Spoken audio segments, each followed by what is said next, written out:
Diffusion process से आएगा। तो याद रखना, ऑक्सीजन को लंग्स से सेल्स तक ले जाने के लिए हीमोग्लोबिन है, the respiratory pigment, but cells से कार्बन डाइऑक्साइड को जो रेस्पिरेशन के रिजल्ट से निकलेगा उसको ले आने के लिए किसी की जरूरत नहीं है, वो डिफ्यूजन प्रोसेस से आएगा। ओके, अब ये एक्सटर्नल प्रोसेस लगभग हमने देख लिया। अब थोड़ा सेल के अंदर जंप करते हैं। ओके, तो यानी कि मैंने लगभग बता ही दिया कि एक तो हमारा डाइजेशन प्रोसेस से क्या आया, C6H12O6 सेल्स के अंदर। दिस इज सेलुलर रेस्पिरेशन जो मैं यहां बता रहा हूं। और अभी हमने ब्रीथिंग करके क्या हासिल किया, ऑक्सीजन। अब इस ऑक्सीजन ये इसको ब्रेक करेगा, मतलब I write the reaction C6H12O6 plus O2, है ना। कोई फ्यूल को जलाने के लिए हमको ऑक्सीजन की जरूरत पड़ती है, तो यहां पर भी ये ऑक्सीजन इस फ्यूल को जला रहा है और इससे CO2 H2O और साथ में एनर्जी निकल रही है भैया। और ये जो एनर्जी है वो स्टोर होनी जरूरी है। तो ये कहां पर होता है, ये काम होता है माइटोकॉन्ड्रिया। आपको पता होगा mitochondria is the power house of the cell. Power house of the cell, energy यहीं पर स्टोर रहेगी। तो एक्चुअली क्या होता है, एक्चुअली देखो ये कैसे स्टोर होता है। तो हमारी बॉडी में ना ऐसा एक मॉलिक्यूल होता है एडेनोसाइन, जो एक्चुअली इसके साथ कनेक्टेड होता है दो phosphorus. Now you can call it as adenosine diphosphate. इसको तुम कह सकते हो एडेनोसाइन डाइफॉस्फेट। ओके, अब ये डाइफॉस्फेट है। एक और फॉस्फोरस ना, वेला फॉस्फोरस रहता है यहां पर, तो वो ना यहां पर अटैच कर दिया जाता है। पर कौन अटैच करता है उसको, जो एनर्जी यहां पर प्रोड्यूस हुई है ना, जो एनर्जी रेस्पिरेशन में प्रोड्यूस हुई है, वो एनर्जी यहां पर इस बॉन्डिंग में काम आती है। तो आप देख सकते हो जो एडेनोसाइन के साथ पहले दो फॉस्फोरस था वो डाइफॉस्फेट था, अब माइटोकॉन्ड्रिया में वो एक और फॉस्फोरस से जोड़ दिया गया, अब ये ट्राइफॉस्फेट बन गया। तो यानी now this has become adenosine triphosphate, जो कि हमारे बॉडी का एनर्जी करेंसी हो गया। तीन फॉस्फोरस है, so triphosphate, energy currency of the cell. Again now this is बेटा सब ओके है या फिर बफरिंग है, बता दो यार।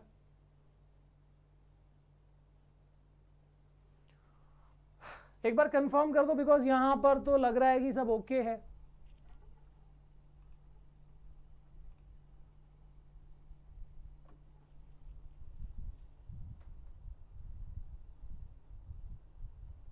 All of you please confirm, is it okay?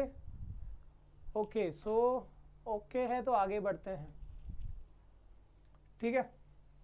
Okay, सो यहां पर क्या हुआ कि जो इस रेस्पिरेशन का जो रिएक्शन है, इस रेस्पिरेशन के रिएक्शन में देख सकते हो ये बिल्कुल फोटोसिंथेसिस का अपोजिट है। फोटोसिंथेसिस क्या था, वो एक एंडोथर्मिक प्रोसेस था, उसके अंदर सनलाइट एनर्जी अंदर जा रही थी। वैसे ही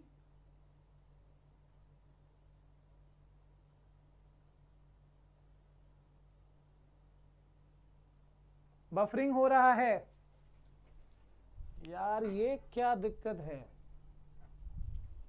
I hope now this is okay. मैं इसको कंटिन्यू कर रहा हूं बिकॉज यहां पर सब चीजें ओके है, नो बफरिंग। ओके, सो यहां पर जो एनर्जी प्रोड्यूस हुई है वो एनर्जी क्या हो, स्टोर करना जरूरी है। सो माइटोकॉन्ड्रिया में एडेनोसाइन डाइफॉस्फेट में एक और फॉस्फोरस जोड़ के और उसको बनाया जाता है ट्राइफॉस्फेट। तो देखना यहां पर ADP, right, with this. Okay, adenosine diphosphate में एक और फॉस्फोरस जोड़ा गया और इसको बना दिया गया एडेनोसाइन ट्राइफॉस्फेट। एनर्जी जो है वो तीसरे बॉन्ड में है छिपी हुई। जब वापस बॉडी को जब जरूरत पड़ेगा, ये तो एनर्जी स्टोर हो गई, बट बॉडी को जब एनर्जी यूज करनी होगी तो वापस से ये ट्राइफॉस्फेट टूट जाएगा, डाइफॉस्फेट और फॉस्फोरस अलग हो जाएगा and the energy will be utilised. तो ये जब डाइफॉस्फेट ट्राइफॉस्फेट बनता है तो उसमें एनर्जी स्टोर होती है। फिर से जब ट्राइफॉस्फेट, जब बॉडी यूज करेगा एनर्जी, तो एनर्जी जब यूटिलाइज होगी, बॉडी यूज करेगा, तो फिर से वो डाइफॉस्फेट बन जाएगा। फिर जब हम खाना खाएंगे, जब प्रोसेस होगा रेस्पिरेशन का, तो फिर स्टोर हो जाएगा, डाई से ट्राई बन जाएगा। फिर जब हम एनर्जी यूज करेंगे तो फिर से वो यूटिलाइज हो जाएगा। ठीक है, तो ये चीज चलती रहती है। अच्छा, अभी मैं जो यहाँ बता रहा हूँ वो तो हो गया। रेस्पिरेशन दो तरह के होते हैं सर, एक जो हमारे अंदर जो हमने पूरा एक्सप्लेन कर दिया, ये एरोबिक रेस्पिरेशन है, यहाँ पर ऑक्सीजन की जरूरत पड़ी। देखो जो हम C6H12O6 जो हमने कंज्यूम किया वो हमारे सेल के अंदर गया साइटोप्लाज्म में, और जाते ही वो ब्रेक हो गया, मतलब जो 6 कार्बन वाला मॉलिक्यूल है पहले वो ब्रेक हो गया 3-3 कार्बन वाले मॉलिक्यूल में। सो यानी वो बन गया पायरुवेट। सर पायरुवेट का फॉर्मूला क्या है? No need. सो पहले ये सेल में जाते ही पायरुवेट बना, मतलब मैं यहां पर एक बार में जो स्टेप लिख रहा हूं उसी को ब्रेक करके बताया जा रहा है। तो पहले वो पायरुवेट बना, फिर वो माइटोकॉन्ड्रिया में वो पायरुवेट गया, वो पायरुवेट माइटोकॉन्ड्रिया में गया। हमारी बॉडी के ये है, दिस इज एरोबिक रेस्पिरेशन, ये वाला। सो इन प्रेजेंस ऑफ ऑक्सीजन ये ब्रेक हुआ, देखो क्या क्या बना है, CO2 और H2O। देखो CO2 और H2O, और साथ में क्या मिला? एनर्जी। और कितने ATP के मॉलिक्यूल्स बने? 38 मॉलिक्यूल्स ऑफ ATP। ठीक है, तो ये जो ब्रेकडाउन है ग्लूकोज का, ये ऐसे बताया गया। जो एनारोबिक रेस्पिरेशन है, जो एनारोबिक रेस्पिरेशन है जैसे कि यीस्ट के अंदर होता है ना, fermentation kind of. So anaerobic respiration में ऑक्सीजन तो है नहीं, सो इन एब्सेंस ऑफ ऑक्सीजन ठीक से ब्रेक नहीं हो पाता, फ्यूल जल नहीं पाता, फूड जो है उससे ढंग से एनर्जी निकलेगी नहीं क्योंकि वो अच्छे से ब्रेक नहीं हुआ। Ethanol C2H5OH, again formula not needed. Ethanol plus carbon dioxide plus energy, यहां पर देखो सिर्फ 2 मॉलिक्यूल मिला। जहां एरोबिक में 38 मॉलिक्यूल मिला ATP का, वैसे यहां पर सिर्फ 2 मॉलिक्यूल मिला। क्यों सर? क्योंकि यहां ऑक्सीजन ही नहीं था। एनारोबिक रेस्पिरेशन जो छोटे छोटे ऑर्गेनिज्म में जहां पर ऑक्सीजन की नीड ही नहीं है, उतनी एनर्जी नहीं चाहिए उनको, सो उनमें ये प्रोसेस होता है। और सर हमारे अंदर एक और प्रोसेस होता है जो हमारे मसल सेल्स में होता है। ये कब होता है? जब हम ज्यादा फिजिकल एक्टिविटी कर देते हैं तो ऑक्सीजन की कमी होने की वजह से वो ढंग से वो जो फूड है, वो जो ग्लूकोज है, वो ब्रेक नहीं हो पाएगा। यहां तक तो होता है, पर उसके बाद वाले प्रोसेस में CO2H वाटर नहीं बनेगा, वो लैक्टिक एसिड का फॉर्मेशन करेगा along with energy. Again that energy इतना ज्यादा नहीं होता, और साथ में वो लैक्टिक एसिड प्रोड्यूस कर रहा है। इसलिए हमारे मसल सेल्स में क्या आते हैं? क्रैम्प्स। जो क्रैम्प्स आते हैं ना खेल कूद करने के टाइम पे या स्विमिंग करने के टाइम पे, हाथ पैर में जो अकड़न जी हो जाती है, ठीक है। सो दैट इज बिकॉज ऑफ जब हम ज्यादा फिजिकल एक्टिविटी करते हैं, मसल्स के पास ज्यादा ऑक्सीजन नहीं है, पर फिर भी उसको बहुत एनर्जी प्रोड्यूस करनी पड़ रही है काम करने के लिए, और ऐसे में वो ढंग से रेस्पिरेशन नहीं कर पाता, फूड ढंग से ब्रेक नहीं होता, और लैक्टिक एसिड से क्रैम्प हमको फील होता है। ओके, सो ये हो गया। इसके बाद कुछ और बातें जो आपको टेक्स्ट बुक में दी हुई है, ये ADP और ATP की कहानी मैंने ऑलरेडी बता दी आपको। और यहां पर देखो एक और बात क्या बताइए, so the energy equivalent to 30.5 kilojoule per mole is released. ठीक है, तो यहां पर जब ATP ब्रेक होता है तो उसके बारे में बताया जा रहा है। Endothermic process in the cell, then the use of ATP to drive the reaction when the terminal phosphate linkage in ATP is broken. यानी जब ATP ब्रेक करके एडेनोसिन डाइफॉस्फेट और फॉस्फोरस अलग होगा तो इससे जो एनर्जी निकली है, ठीक है, उसके बारे में बताया जा रहा है। 1 मोल ATP से 30 किलो जूल तक की एनर्जी जो है वो निकलती है, 30.5 किलो जूल, याद रखना, पर मोल।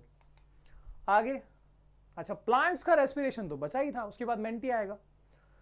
सो प्लांट्स के बारे में ये कहा जाता है कि प्लांट्स देखो फोटोसिंथेसिस तो करते हैं, साथ में वो रेस्पिरेशन भी करते हैं, बिकॉज उनको खुद को भी अपनी बॉडी के लिए भी एनर्जी चाहिए होती है। ऐसा नहीं कि सिर्फ आप ही के लिए फूड बनाते हैं, ठीक है। तो ये बात ध्यान रखना, ये हम वैसे देखने वाले हैं आगे कि कहाँ वो एनर्जी यूज करता है। ज्यादा नहीं लगती पर कम एनर्जी, पर वो कहाँ लगता है वो हम देखेंगे। फिलहाल प्लांट देखो दिन में ऑक्सीजन रिलीज कर रहा है और रात होते ही carbon dioxide. Just check this, दिन में प्लांट ज्यादा ऑक्सीजन दे रहा है और रात में ज्यादा कार्बन डाइऑक्साइड, ठीक है। तो ये ऐसा क्यों है? इसलिए हमको कहा जाता है कि भाई पेड़ों से रात में दूर रहना चाहिए, रात के टाइम पे पेड़ों के पास नहीं होना चाहिए। क्यों? वो मैंने बता दिया कि हाँ ये रीजन है, पर ये रीजन क्यों है वो देखते हैं। यहां पर देखो, देखो दिन की बात ये है और रात की बात ये है। अब देखो मैंने बताया प्लांट में रेस्पिरेशन भी होता है, तो दिन हो या रात रेस्पिरेशन तो एक ही रफ्तार से हो रहा होगा, और हमारे जितना रेस्पिरेशन नहीं होता प्लांट में, बिकॉज उनको उतनी एनर्जी नहीं चाहिए। हमको, हम भाग दौड़ करते हैं, लेक्चर लेते हैं, पढ़ते हैं, हमको एनर्जी चाहिए, but plants do not need that much energy. बस छोटे मोटे काम के लिए वो मूवमेंट नहीं कर रहे, सो थोड़ा सा रेस्पिरेशन हो रहा होता है। थोड़ा सा रेस्पिरेशन मतलब रेस्पिरेशन में आपको पता है क्या क्या चीज़ें होती है। रेस्पिरेशन में ऑक्सीजन अंदर लिया जाता है और कार्बन डाइऑक्साइड बाहर दिया जाता है। ये दिन और रात में रेस्पिरेशन की रफ्तार एक ही होगी। क्यों सर? क्योंकि रेस्पिरेशन लाइट वाइट पे डिपेंड थोड़ी ना करता है कि हाँ डे में अलग रहा है नाइट में अलग। सो रेस्पिरेशन की स्पीड वही रहेगी। एंड बिकॉज प्लांट्स को ज्यादा रेस्पिरेशन की जरूरत नहीं, ज्यादा एनर्जी की जरूरत नहीं है, सो रेस्पिरेशन कम रेट में हो रहा होता है। अब देखना असल फर्क कहां पड़ता है। असल फर्क पड़ता है इस फोटोसिंथेसिस से। फोटोसिंथेसिस जो है वो बहुत धड़ल्ले से होता है दिन में, क्योंकि लाइट है तो फोटोसिंथेसिस ज्यादा होगा। और फोटोसिंथेसिस में क्या होता है, CO2 अंदर लिया जाता है और ऑक्सीजन बाहर दिया जाता है। तो दिन में देखो थोड़ा बहुत ऑक्सीजन जो इसके लिए चाहिए ना वो यहीं से मिल जाएगा इनको रेस्पिरेशन के लिए, और जो CO2 प्रोड्यूस करेगा वो फोटोसिंथेसिस में यूज कर लेगा। तो what will be the overall process जो आपको दिखाई देगा, ये तो छिप गया थोड़ा सा हो रहा है। तो दिन में क्या दिखाई देगा कि प्लांट क्या कर रहा है भाई, फोटोसिंथेसिस सबसे हाई कर रहा है, जिसमें CO2 अंदर जाएगा और क्या छोड़ रहा है, वो क्या रिलीज कर रहा है, ऑक्सीजन रिलीज कर रहा है। तो हमको लगेगा दिन में प्लांट क्या रिलीज करता है, ऑक्सीजन। हमको तो ऑक्सीजन चाहिए तो हम बहुत अच्छा फील करेंगे, हाँ दिन में भाई ऑक्सीजन मिल रहा है हमको। रात में क्योंकि सनलाइट तो है नहीं तो फोटोसिंथेसिस ना के बराबर है, नेग्लिजिबल। तो ओवरऑल प्रोसेस जो था दिन में भी पर अभी प्रोमिनेंट दिखने लगेगा, क्या, रेस्पिरेशन, जिसमें वो ऑक्सीजन ले रहा है, जो आपको चाहिए वो ले रहा है, और क्या रिलीज कर रहा है, CO2। तो हमको अच्छा फील नहीं होगा ऑब्वियसली, CO2 ऑक्सीजन की कमी हो जाएगी वहां पर। तो इसलिए ये कहा जाता है कि रात में पेड़ों के पास नहीं जाना चाहिए। आगे क्या है, अच्छा ट्रांसपोर्टेशन आ गया, इसका मतलब ये है कि सर अपना मेंटी का टाइम आ गया। सो मूविंग टू द आगे के सवाल, चलो फटाफट। जो लोग ज्वाइन है वो तो ज्वाइन है, जो लोग नहीं है वो लोग कर लो फटाफट। मेंटी कोड है 677523। मैं पानी पी लेता हूं, चलो फटाफट। आगे के 4 सवाल जो है वो रेस्पिरेशन पे बेस्ड होंगे।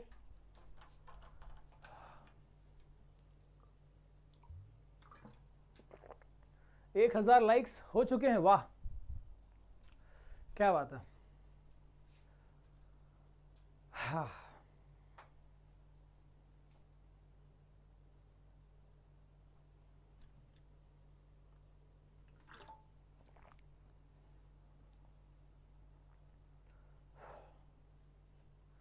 जुड़ गया भाई, स्टार्ट करते हैं mentee.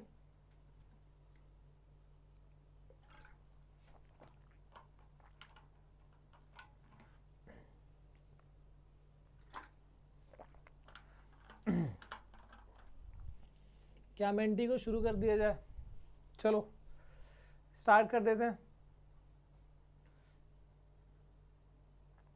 Okay, so moving to the next question guys. अगले 4 सवाल रेस्पिरेशन पे बेस्ड होंगे। So we have 470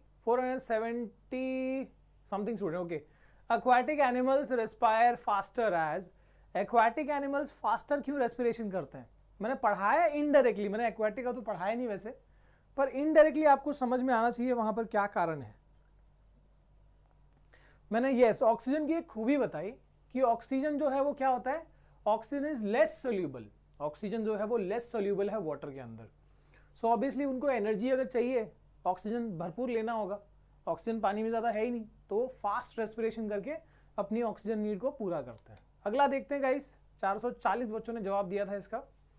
and yes now we have 520 students. Okay, structurally alveoli is similar to, alveoli जो है लंग्स के अंदर जो बलून लाइक स्ट्रक्चर है, it is similar to neuron, villi, nephron या फिर पैंक्रियास। किसके जैसा है वो, 420, 430, ओहो 450, 466 जो है इसको आंसर कर पाए, जिसमें से yes villi is correct. Villi जो स्मॉल इंटेस्टाइन में और लार्ज इंटेस्टाइन में होता है, हेयर लाइक या फिंगर लाइक स्ट्रक्चर, वैसे ही एल्वियोलाई के अंदर एल्वियोलाई का छोटा छोटा बलून लाइक स्ट्रक्चर है, to increase the surface area and to maximise the absorption. ठीक है, आगे देखें, आगे देखते हैं अगला।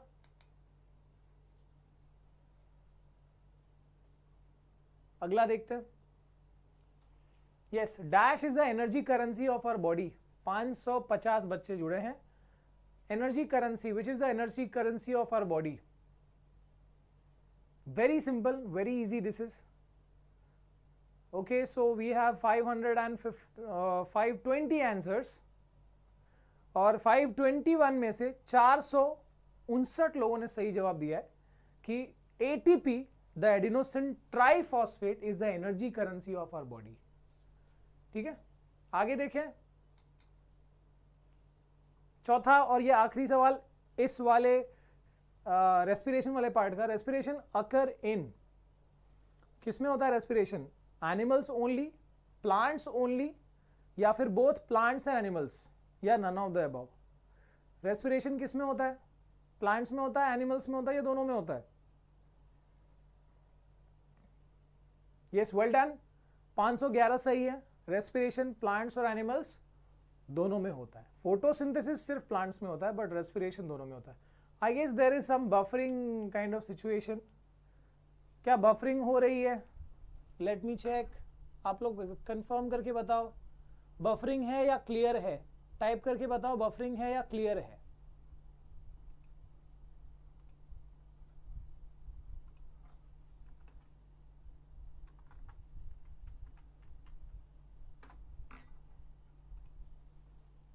मुझे तो यहां से लग रहा है कि ओके है, अब आप बताओ।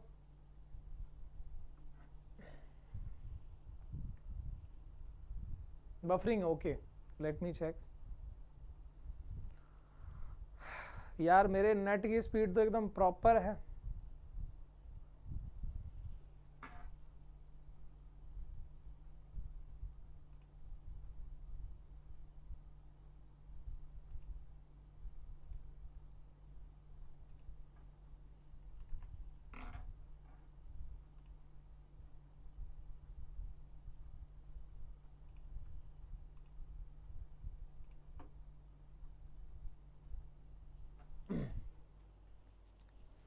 Now I guess all is okay, सब चीज़ें ठीक है मेरे हिसाब से। यस यार सब ठीक है, क्लियर है, क्लियर है, क्लियर है। आगे देखते हैं, नहीं आगे नहीं देखते हैं, आगे पढ़ते हैं। तो अब बारी आ गई है अपने ट्रांसपोर्टेशन वाले पार्ट की। सो जस्ट चेक, लेट्स, ओह ये सब तो हो गया सर जी, आगे हाँ ये आ गया अपना ट्रांसपोर्टेशन। तो प्लांट्स और एनिमल्स का देखेंगे हम, सॉरी ह्यूमंस का देखेंगे। सबसे पहले ट्रांसपोर्टेशन इन ह्यूमंस।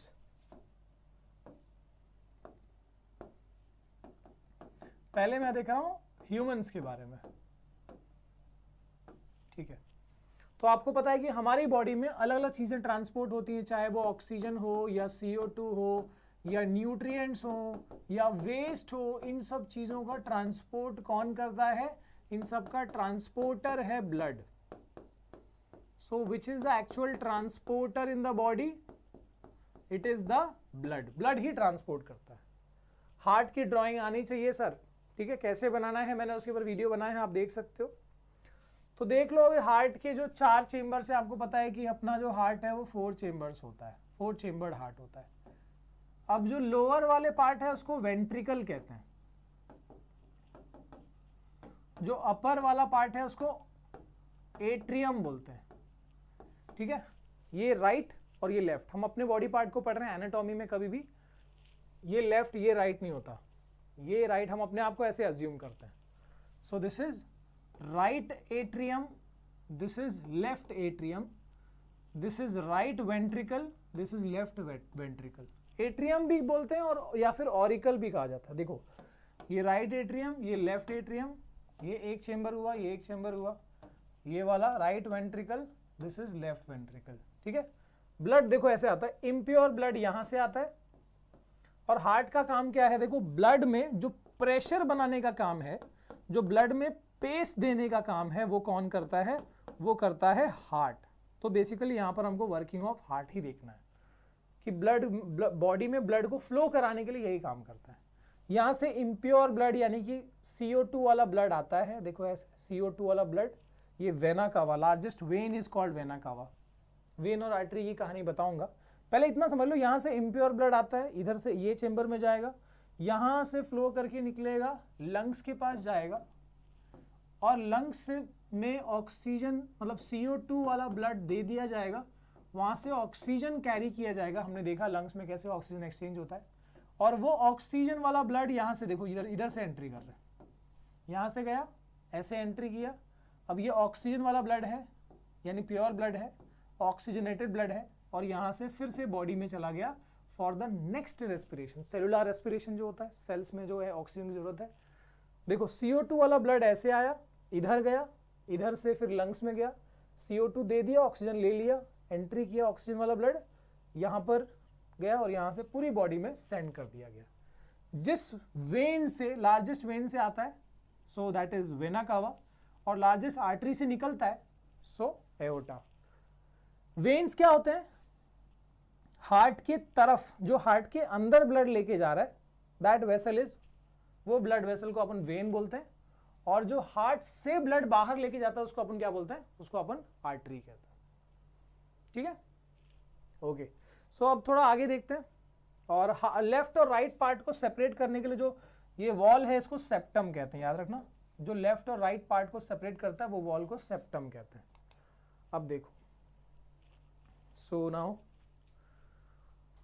हार्ट, इसका एक ही काम है, ब्लड में पेस या प्रेशर देने का काम है।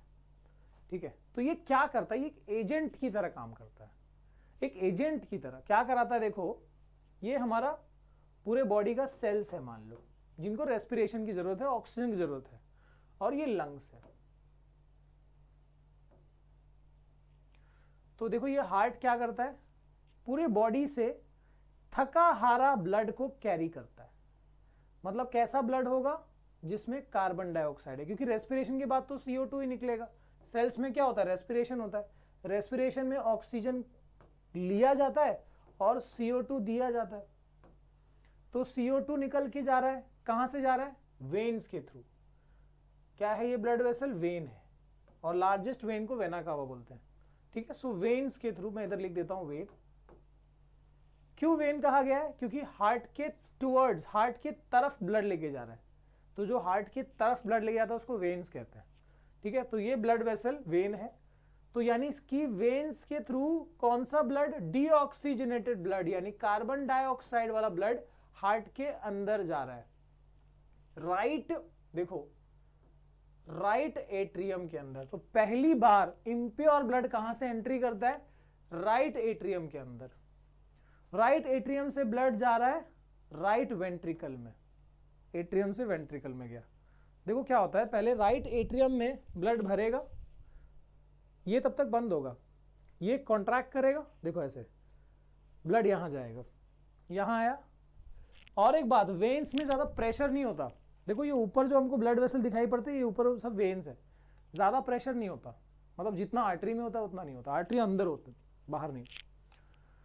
सो वेन्स में प्रेशर नहीं होता, इसलिए वहां पर वाल्व्स लगे होते हैं। ठीक है, जैसे हमारे पानी के पाइप में कैसे वाल्व लगे होते हैं, वैसे इनमें भी वाल्व्स लगे होते हैं, ताकि जैसे मान लो ये वाल्व है ऐसे, ताकि ब्लड जो है वो एक डायरेक्शन में फ्लो हो पाए, रिवर्स ना जा पाए। एक डायरेक्शन में फ्लो हो पाए, रिवर्स ना जा पाए। ठीक है, तो to prevent the back flow of blood, ये वेन्स में वाल्व्स होते हैं, आर्टरीज में नहीं होते। अच्छा ठीक है, ये CO2 वाला ब्लड यहां पर आया, अब यहां से कहां जाएगा? लंग्स में। तो ये देखो, यहां से ब्लड लेके निकला, कार्बन डाइऑक्साइड वाला इम्प्योर ब्लड लेके निकला, ये वाला यहां से ब्लड, और ये कहां गया? लंग्स में। क्योंकि लंग्स में क्या होगा? एक्सचेंज ऑफ गैस होगा, वहां पर CO2 दे दिया जाएगा और वहां से ऑक्सीजन ले आया जाएगा। देखो यहां से ऑक्सीजन ले आया गया। अब देखो, ये ब्लड वेसल हार्ट से ब्लड लेके निकला है, so this will be not called when, ये क्या है? आर्टरी है, याद रखना, आर्टरी, क्योंकि ये ब्लड लेके निकला है। हार्ट से जो ब्लड लेके निकले, ये देखो यहां दिखाता हूं मैं, ये हार्ट है। अगर ये पाइप ब्लड लेके जा रही है हार्ट में, तो दिस इज वेन, और जो ब्लड लेके निकल रही है उसको अपन क्या बोलते हैं? आर्टरी। तो ये वेन है क्योंकि ब्लड लेके अंदर जा रहा है, ये आर्टरी है क्योंकि ब्लड लेके बाहर आया, फिर से ये ब्लड लेके अंदर जा रहा है, तो दिस इज अ वेन, सो ये वेन है। पल्मोनरी वर्ड क्यों यूज करते हैं? लंग्स के लिए। तो वो आर्टरी जो लंग्स से कनेक्टेड है, हार्ट और लंग्स से, उसको पल्मोनरी आर्टरी, और जो लंग्स से कनेक्टेड जो वेन है उसको पल्मोनरी वेन कहते हैं। ओके, अब देखो, ऑक्सीजन वाला ब्लड यानी प्योर ब्लड यानी ऑक्सीजनेटेड ब्लड पहली बार कहां पर एंटर किया है? इस वाले में, यानी लेफ्ट एट्रियम में फर्स्ट बार एंट्री किया उसने, और यहां से ये ऑक्सीजन ब्लड जाएगा, ऑक्सीजन वाला ब्लड जाएगा लेफ्ट वेंट्रिकल में। और लेफ्ट वेंट्रिकल देखो इसके वॉल्स कितने मोटे हैं, क्योंकि ये जब पंप करेंगे तो फिर से पूरा जो ऑक्सीजन वाला ब्लड है वो पूरी बॉडी में जाने वाला है, हर एक जगह पहुंचना चाहिए। सबसे ज्यादा प्रेशर यहां से अप्लाई करता है ये जो वॉल्स है। अब जब चौथा चेंबर जब ये पंप करता है तो उस कंडीशन को सिस्टोल कहते हैं। प्रेशर कितना होता है 120 mm ऑफ मर्क्यूरी। और जब ये रिलैक्स करता है तो स्फिग्मोमैनोमीटर जो ब्लड प्रेशर मेजर करने की डिवाइस होती है उसको, उस कंडीशन को डायस्टोल कहते हैं।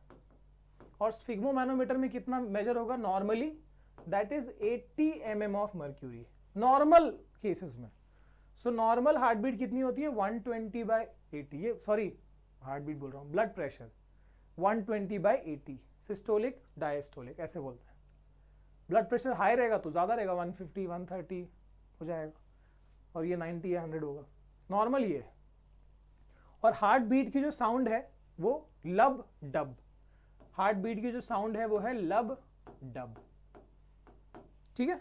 अच्छा, अब यहां पर ये तो हो गया अपना पूरा हार्ट वाला सिस्टम, वो तो मैंने बता दिया आपको। अच्छा देखो, दो साइकिल हो रहा है, एक हार्ट और लंग्स के बीच में यहाँ वाला एक साइकिल है, और एक हार्ट और बॉडी के बीच में या सेल्स के बीच में। इसलिए हमारे अंदर जो सर्कुलेशन होता है ये एक सर्कुलेशन और ये एक circulation, so this is called double circulation. इसलिए इसको क्या बोलते हैं, सर्कुलेशन को double circulation. What is double circulation या why it is called double circulation, तो समझ में आ गया। एक, क्योंकि one cycle the heart completes one blood cycle with lungs and other blood cycle with rest of the cells, so that is it is called double circulation. Same चीज यहां बताई गई है। अब यहां पर ब्लड वेसल्स के बारे में देखते हैं भाई।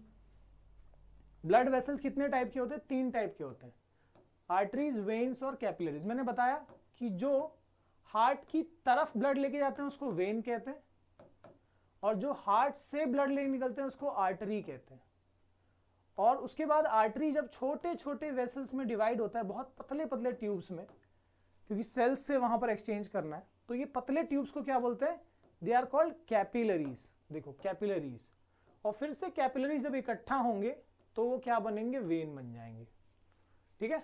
तो ये आर्टरी जो ब्लड लेके निकला, जो डिवाइड हो गया पतले ट्यूब्स में, एक सेल की थिकनेस होती है, एक सेल की थिकनेस, बहुत पतला ट्यूब होता है, दोज आर कॉल्ड कैपिलरीज। और फिर से ये इकट्ठा हो गया तो ये बन गया वेन, ठीक है। Arteries, capillaries, when. एक चीज और समझ लेना कि बॉडी के सारे वेन इम्प्योर ब्लड यानी CO2 वाला ब्लड कैरी करते हैं, सिर्फ एक वेन को छोड़ के, and that is the pulmonary vein. देखो बाकी सब वेन जो है वो CO2 कैरी कर रहे हैं, सिर्फ जो लंग्स से कनेक्टेड है वो वेन है पल्मोनरी वेन, वो ऑक्सीजन कैरी कर रहा है। ऐसे ही सारी आर्टरी बॉडी की ऑक्सीजन वाला ब्लड कैरी करती है except the pulmonary artery. Logic simple है क्योंकि वहीं पर प्यूरिफिकेशन के लिए जाया जा रहा है। अच्छा ठीक है। और सबसे बड़े वेन को वेना कावा बोलते हैं, सबसे बड़े आर्टरी को आयोटा कहते हैं। तो ये जो है ये वेना कावा है और ये वाला जो है ये आयोटा है, ठीक है। ये स्कीमेटिक डायग्राम है, आपको ज्यादा लॉजिकल यहाँ पे समझ में आएगा। दिस इज वेना कावा, देखो यहां से भी आ रहा है, ये एक, ये इंफीरियर, ये सुपीरियर, ये बॉडी के नीचे से ला रहा है CO2 वाला ब्लड, ये ऊपर से। Inferior vena cava, superior vena cava. ऐसे ही जो ब्लड लेके निकला मोटा वाला artery, that is called aorta. आगे देखते हैं। अब वेन, आर्टरी, कैपिलरी समझ में आ गया। वाल्व्स क्या करते हैं, मैंने बताया to prevent the back flow of blood. Veins के अंदर वाल्व रहता है बिकॉज वेन्स में प्रेशर नहीं होता या कम होता है, प्रेशर नहीं होता ऐसा नहीं है। Arteries divide into extremely small thin branches, और जिनको हम क्या बोलते हैं, कैपिलरीज कहते हैं। बहुत छोटे जो ब्रांचेस हैं इनको कैपिलरीज कहते हैं। आर्टरीज और वेन्स में डिफरेंस क्या है वो भी आ सकता है, देख लो। सो आर्टरीज कैरी ऑक्सीजन वाला ब्लड, वेन्स कैरी डीऑक्सीजन मतलब CO2 वाला blood, but except pulmonary artery, क्योंकि वो लंग्स से कनेक्टेड है, वहां पर कैलकुलेशन उल्टा है, ठीक है। और यहां पर भी एक्सेप्ट पल्मोनरी वेन। आर्टरीज क्या करते हैं, हार्ट से ब्लड लेके पूरी बॉडी में डिस्ट्रीब्यूट करते हैं, सो डिस्ट्रीब्यूटिंग वेसल्स हैं। वेन्स क्या करते हैं, सभी ब्लड को वापस कलेक्ट करके हार्ट तक पहुंचाते हैं, सो कलेक्टिंग वेसल है। आर्टरीज मोटे होते हैं और ज्यादा इलास्टिक होते हैं। कारण क्या है, क्योंकि वो उसमें ब्लड का प्रेशर सबसे हाई रहेगा, तो मोटा और इलास्टिक होना जरूरी है। वेन्स थोड़े पतले होते हैं कंपैरेटिवली और कम इलास्टिक होते हैं, और देख सकते हो वेन जो है हमको ऊपर की तरफ जो दिखते हैं वो वेन होते हैं जिसमें इंजेक्शन पड़ता है।